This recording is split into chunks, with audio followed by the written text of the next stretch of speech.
Hey guys, it's time to talk about this rock crawler. This is a little RC car you're going to find under a couple different names. This here is the WLToys version. There's also one by JJRC. There is one by, I believe it's Husband or Hoopson, something like that. And a couple others. It's pretty popular, pretty common design. A lot of people are copying it and using it with only very, very slight differences. Price on this is generally going to be between $25 and $35. This is a very popular entry-level RC car for a lot of reasons. Number one, it's very easy to use, very simple. It's not too fast, it's not too complex, very easy to use, all that good stuff. I mean, this is a car I take out with my, literally, 4-year-old, and he plays with it and has a great time with it. So we're going to take a little bit of a closer look at it, do some demonstrations as far as how this thing runs and moves, and all that. So, alright, let's take a close-up look. What this thing is, it is a 4-wheel drive. So, what you have is 2 sets of motors. So they do run all 4 wheels. It has steering in the front only. Fine adjustment, that way if you do get out of whack you can adjust your alignment. Independent suspension for the front and rear. And you can see this is pretty, got a lot of nice give to it. You know, this works really good as a rock crawler and a climber. There's a lot of movement there. You know, this thing really, has a lot to give. Not a lot of interchangeability as far as parts with other things out there, but overall pretty cool. The battery compartment is here. This particular model takes a 3.7 volt LiPo, but I have put in the 4.8 volt nickel metal hydrides and it does work just fine. So there is a little change in the battery. It uses a JST SM connector. It's a 2-pin SM, just in case you're wondering. So you can tinker around with the batteries, buy extras for really cheap, make your own. Comes with a USB charger, which I have misplaced for the second. And here is the controller. Cool thing, right or left-handed, so you can adjust the wheel. So if you want to use it right or left-handed, you can do that. Your simple forward, reverse. Nothing too crazy, really. Just kind of, it goes. So we're going to turn this on, show you the controls real quick, how they work. Then we'll move on to the demonstration, what you guys really want to see. So of course you have forwards and backwards. You can see all 4 wheels going.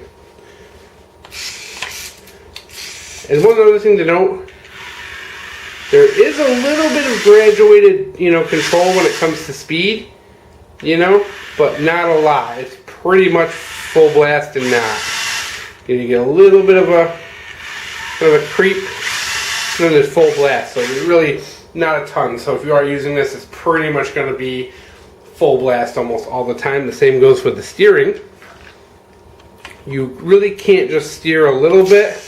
It's all or nothing. So you can see that control there on that. Alright, flip that back over real quick. See, it's not the fastest thing on earth. You can walk and keep up with this thing, no problem. The controller does take regular AA batteries. I'm actually still on my first pair, despite using this for quite a bit. So, construction-wise, you can see that everything is kind of held together with screws, so if you do have to make repairs, very easy to do. In fact, I've already had to make one. I had this little control arm here pop out. No big deal, just loosen these screws, popped it back in. Everything was great. So if you do have issues with the suspension, I know I have read online some people have replaced out the suspension and done other various mods with these. There are some things you can do. I know people replace out the wheels, and the wheels are a very soft rubber, really good for outdoors. Alright, that simple, that easy. And we'll move on to the demonstration. Alright, let's talk and do the indoor portion here to show you the controls real quick.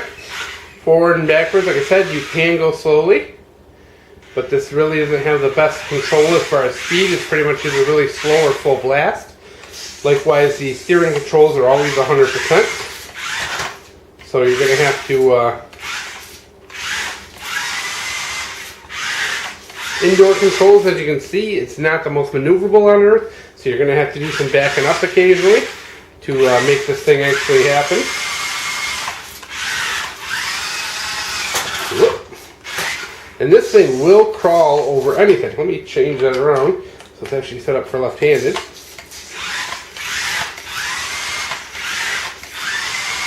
So maneuverability is kind of not the best, guys.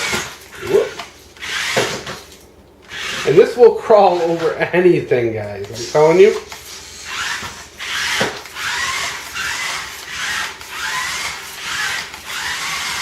There we go. And we're going to go over this box here just to show you the capabilities of this thing to crawl over stuff. I mean, it is really spectacular.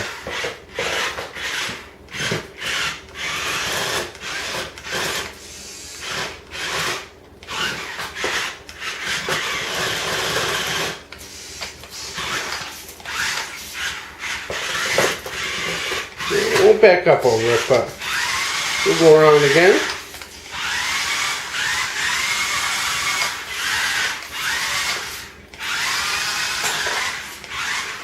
But yeah, this is a lot of fun if you want to set up like a little, you know, remote control course in your house. You know, you can go over toys, you can go over things. One of my big complaints, as you just heard, is this wheel does not stick in the best. It falls out pretty easy, so if you are turning and all that, it can happen. It does pop out. I wish there was kind of a screw that would hold it in place, but there's not. It just holds in via friction. So once again, we'll take a stroll over this thing.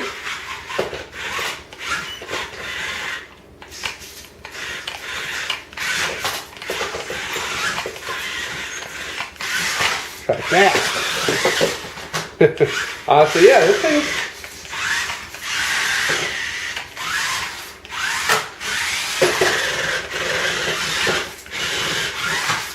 Yeah, it'll really go over stuff. It's really, you know, not a bad toy. You know, when it comes to rock crawling and stuff like that, this thing's really got a lot of maneuverability. Really, and walking speed, guys, if you're using this for a kid, perfect speed. A kid can walk around with. My son's 4. He can walk along and play with this no problem. Controls are easy.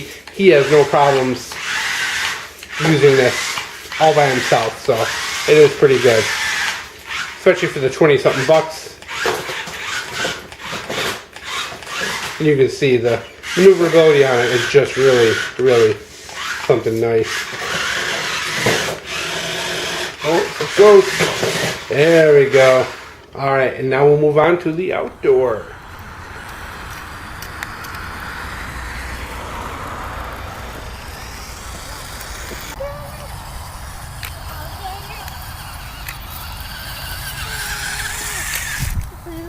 Let's fly into me.